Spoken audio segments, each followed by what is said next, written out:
उरणचा नागाव समुद्रकिनारा हा नेहमी पर्यटकांना भुरळ घालणारा आहे आणि त्यामुळे या समुद्रकिनाऱ्यावरती हजारोच्या संख्येने जे पर्यटक आहेत ते यायला लागलेले आहेत। आपण जर या ठिकाणी बघितलं तर पर्यटकांची संख्या फार मोठी आहे, मात्र या समुद्रावरती पर्यटकांना मिळणाऱ्या ज्या सोयी आहेत त्या फार कमी आहेत आणि त्यामुळे पर्यटकांची जी गैरसोय आहे ती फार होत आहे। एकंदरीत जर बघितलं तर आता या ठिकाणी समुद्राच्या पाण्यामध्ये मजा घेणारी जी पर्यटकांची संख्या फार मोठी आहे। जवळपास 6 किलोमीटरचा हा समुद्र किनारा आहे आणि या समुद्र किनाऱ्यावरती तालुक्यातूनच नव्हे तर तालुक्याच्या बाहेरून सुद्धा मोठ्या प्रमाणात पर्यटक येत असतात आणि या पर्यटकांना या पाण्यात असेल किंवा या वाळूमध्ये जी मजा असेल ती मजा घेण्यासाठी हे पर्यटक या ठिकाणी येतात।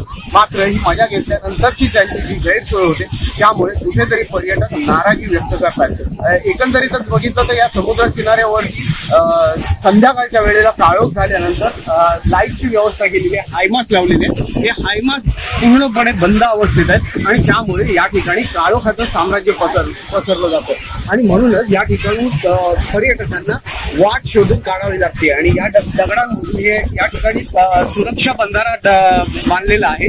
वाळूची धूप होऊ नये म्हणून सुरक्षा बंधारा बांधलेला आहे आणि या सुरक्षा बंधाऱ्यावरून जाताना वाट शोधावी लागते, अन्यथा अपघाताचे प्रसंग शक्यता या ठिकाणी निर्माण होते। त्याचप्रमाणे पर्यटकांना पाण्यातून निघाल्यानंतर स्वच्छ पाण्याची सोय या ठिकाणी नाही आहे, जेणेकरून ते स्वच्छ पाण्यात आपलं अंग धुतील आणि मग पुढच्या प्रवासाला जातील।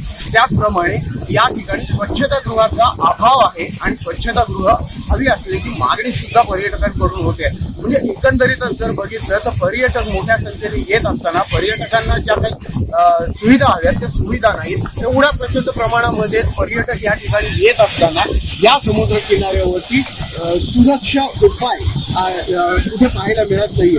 सागर रक्षक दलाच्या माध्यमातून या ठिकाणी जर एखादा पर्यटक पाण्यामध्ये खोलवर जात असेल तर त्याला काढण्याचा प्रयत्न केला जातो।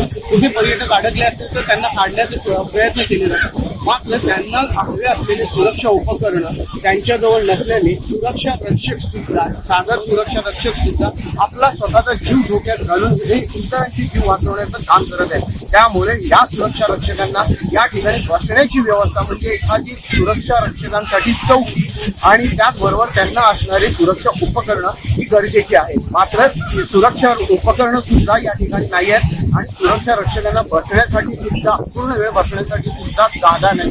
त्याप्रमाणे स्वच्छतागृह असेल, स्वच्छ पाण्याची व्यवस्था असेल किंवा पाण्यातून निघाल्यानंतर महिला असतील, ज्येष्ठ नागरिक असतील यांना कपडे बदलण्याची सुद्धा व्यवस्था नाही आहे। त्यामुळे या सगळ्या गोष्टी कुठेतरी हव्यात आणि या सुविधा या पर्यटकांना मिळाव्यात अशा पर्यटकांच्या भावना आता या ठिकाणून व्यक्त होत आहेत। नवराष्ट्रासाठी विरेश मोरकर, रायगड।